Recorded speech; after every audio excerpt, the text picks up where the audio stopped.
दसियों मेरे पास मिसालें मौजूद है कि कौन नहीं मानता। सरोजिनी नायडू का नाम सुना है? भारत कोकिला का अवार्ड मिला था, बुलबुले हिंद। जब वो बोलती थी लोग झूमते थे। हाईली एजुकेटेड पर्सनालिटी, मुसलमान नहीं थी, मानती थी हुसैन को, मानती थी हुसैन को। जिस वक्त बंबई में हुसैन डे हुआ, उस वक्त उसे भी बुलाया गया था कि आइए मैडम आप भी इमाम हुसैन के बारे में कुछ कहिए। देखिए, अपने कहे ये बात अलग है, गैर कहे। देखिए, मैं एनालाइज भी कर रहा हूँ, पहला इत्तेफाक है आपके मजमे में मजलिस पढ़ने का। मैं ये भी गौर कर रहा हूँ कितनों के सरों से बात गुजर रही है, कितनों के दिलों में बात उतर रही है, और मैं चेहरों को पढ़ने का माहिर हूँ। तो अजीज़ान मोहतरम, अब मुझे ये पता चलेगा किस किस के समझ में आया। आपके चेहरे बोलेंगे, आपकी ज़बान बोलेगी। भारत कोकिला का अवार्ड मिला था और बोलना है हुसैन पे। मुसलमान बोले बात अलग है, मोमिन बोले बात अलग। एक काफिरा सरोजिनी नायडू क्या कहती है? इंग्लिश में है स्टेटमेंट, तर्जुमा भी कर दूंगा ताकि जिन बच्चों को समझ में नहीं आया उसको समझ में भी आ जाए। क्या बात कही थी? बंबई में हुसैन डे, 70,000 का मजमा, 70,000 के मजमे में ये खड़े होके क्या कहती है? It seems the tragedy of Karbala has happened hundreds of years ago. कहती है कि करबला के सानहे को गुजरे हुए कई सौ साल हो गए, but it seems it has happened today. लेकिन ऐसे हो रहा है कि करबला आज हुई है। अच्छा, रीजन बताया, दलील दी, क्या प्यारी दलील दी। सलाम करता हूं उसके स्टेटमेंट को। वो कहती है कि because Hussain is the truth, Hussain सच्चाई को कहते हैं, एंड ट्रूथ नेवर डाई।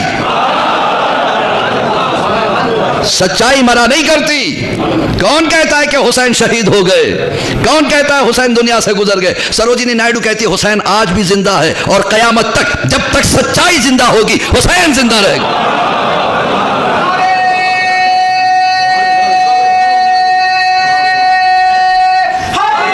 या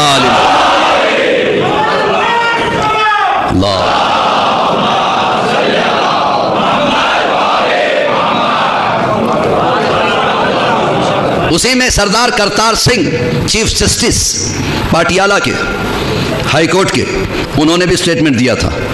उन्होंने भी अजीबोगरीब स्टेटमेंट। उन्होंने कहा था the Muslim community in the world is deprived. दुनिया में मुस्लिम कम्युनिटी डिप्राइव, दबा दी गई है। They are not physically rich, उनके पास ज्यादा पैसा नहीं है। No they are very much form educationally, ना उनके पास बहुत ज्यादा एजुकेशन है। यानी जिसके पास पैसा भी नहीं है, एजुकेशन भी नहीं है, तो उसकी हालत क्या होगी? वो कहते हैं but they have got the richest personality as Hussain.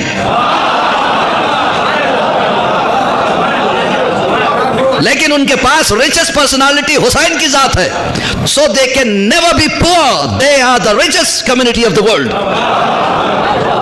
तो वो कभी गरीब नहीं हो सकते। कायनात की सबसे मालदार कम्युनिटी को शिया कहते हैं, क्योंकि उनके पास अमीर है जिसका नाम हुसैन है। भैया जब मानते तो ये भी हैं, तो जो है ना आपकी, पहचानते नहीं है। हम भी अगर ऐसे ही माने, आप तो भाई गुजरात में बैठे हो, सूरत कितने दूर है? सूरत में हमारे एक दोस्त हैं आशिक भाई, उन्होंने हमसे एक वाकया बयान किया कि मौलाना हमारे सूरत में एक चमत्कारी ब्राह्मण रहता है। मैंने कहा क्या चमत्कार है भैया उनमें? क्या जिसको कहीं औलाद नहीं होती है वो यहाँ आते हैं और लाइन में लगना पड़ता है। ये मरीजों को सुबह के 6 से लेकर 9 बजे तक देखता है, सिर्फ 3 घंटे, 6 से 9 तक। लेकिन उसके लिए लाइन लगती है एक रोज पहले शाम से, और जब उनका नंबर आ गया तो आ गया, वरना फिर दूसरे दिन की लाइन उसी वक्त शुरू हो जाती है। कहा एक साहब हमारे, देखिए जहाँ अकीदे में कन्वर्शन हो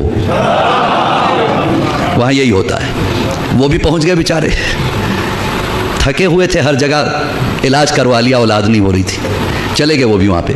वो कहते हैं मैंने देखा कि ये ब्राह्मण सुबह के 4 बजे अपने, आप उसको क्या कहेंगे, या गद्दी कह लीजिए या कुर्सी कह लीजिए या मठ कह लीजिए, जो भी है, नहा धो के उसके ऊपर बैठ जाता था। 4 से लेकर 6 बजे तक वो कुछ पढ़ता रहता था, आंखें बंद करके, रोज़ का ये अमल। उसके बाद वो देखता था मरीजों को। तो ये कहते हैं कि मेरा नंबर बस ज़्यादा दूर का नहीं था, क्योंकि मैं एक रोज़ पहले से लगा हुआ था और मेरा नंबर आ गया 10-15 आदमी के बाद। और जैसे उस ब्राह्मण ने मुझे देखा, उसने मुझसे कहा, मुसलमान हो? कहा मैं मुसलमान हूँ। कहा कौन से मुसलमान? क्या मतलब? ये मुसलमान, ये मुसलमान या ये मुसलमान? करीब होके सुनिएगा। इन्होंने कहा नहीं मैं ये मुसलमान। तो फिर यहां क्यों आए हो?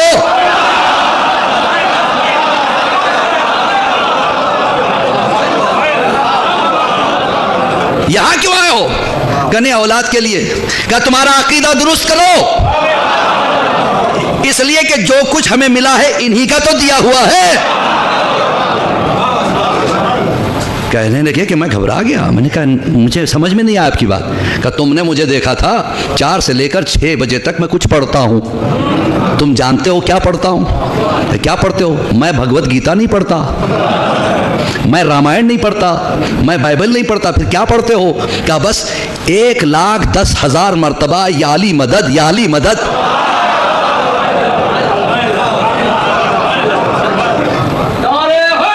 या 1,10,000 मरतबा यही पढ़ता हूं। और उसके बाद फिर मैं कहता हूं, ऐ परवरदिगार, ऐ अली के खुदा, लोग मेरे पास किसी उम्मीद से आते हैं, तुझे इसी अली का वास्ता, जिसके सर पे हाथ रख के जो दुआ कर दूं पूरी हो जाए। हम तो उनसे भीख में लेते हैं, तुम हमारे पास आके मांगते हो। भिखारी किसी और को क्या देगा? जाओ अपने आका से मांगो। हिल के रह गए। मानता ये भी है।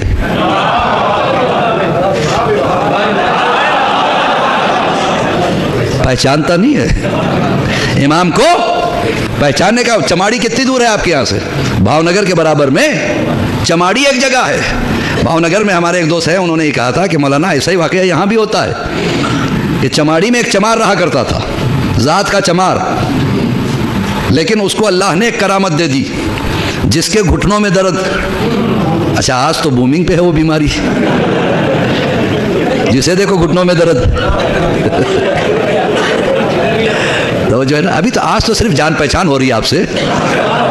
मैं आपके मिजाज को देख रहा हूँ। मजलिस है तो कल से पढ़ूंगा। एक सलवात पढ़े पर मोहम्मद वाले मोहम्मद।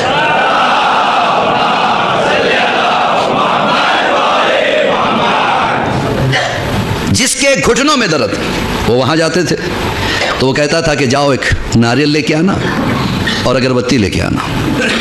और जब ला के देते थे वो अगरबत्ती 3 मरतबा इस तरीके से घुटने पे से उतारता था, नारियल कुछ कह के फोड़ता था। 3 दिन ये अमल करता था, घुटनों का दर्द भाग जाता था। एक हमारे भी कोई साहब पहुंच गए और उनको था घुटने का दर्द, उनका भी ठीक हो गया। अब उनका कि आप जाइए, आपका दर्द ठीक हो गया? कहाँ ठीक तो हो गया। कहा तो जाओ। कहा नहीं, अपना शागिर्द बना लो। कहा मेरे शागिर्द बन के क्या करोगे? कहा सीखूंगा आप क्या करते हो। कहा उससे क्या होगा?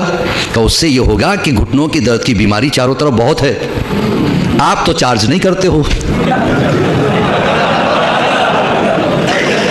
अब वो जात का क्या रहा होगा मुझे नहीं पता, बिजनेसमैन तो रहा होगा। आप तो पैसा नहीं लेते हो, मैं लूंगा। का तो 50-50 आपके अकाउंट में हर महीना ईमानदारी के साथ मैं डालूंगा। उसने कहा उठ यहां से, मैं अकीदों में तिजारत नहीं करता। का क्या मतलब? क्या तुम्हें पता है मैं क्या पढ़ता हूं? का क्या पढ़ता है? 3 दिन जो मैं बुलाता हूं तो 3 दिन 3 पर लानत भेजता हूं। जिसने अली का हक गस्ब किया, परवरदिगार उसकी खोपड़ी ऐसे फोड़।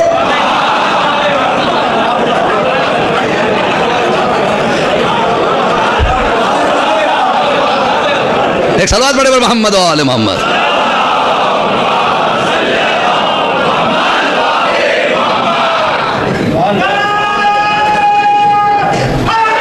या मानता ये भी है, पहचानता नहीं है। हुक्म है पहचानने का। देखिए मेहनत करके मैं आपको एक मंजिल पे ले जाना चाहता हूं। हुक्म मानने का नहीं है, सब मानते हैं, कौन हुसैन को नहीं मानता। आप जोधपुर चले जाइए, जोधपुर का बादशाह 17 मरतबा हारा था, हारने के बाद एक जंग में परेशान हो गया तो किसी फकीर ने कहा, तू जो हार रहा है, तुझे मैं क्यों ना वो राज बता दूं जिससे जीत तेरी नसीब बन जाएगी। नसीब कभी नहीं हारेगा। क्या करना होगा? कि 8 मुहर्रम को गाजी का अलम इस्तादा करना और तोप दागना। हिंदू था, मुसलमान नहीं था, मानने लगा, उसने मन्नत की, जीत गया। आज भी 8 मुहर्रम को हिंदू भाई जोधपुर के किले के पास अलम इस्तादा करते हैं। कहा कि इस परचम के सदक़े में हमें कामयाबी मिली थी।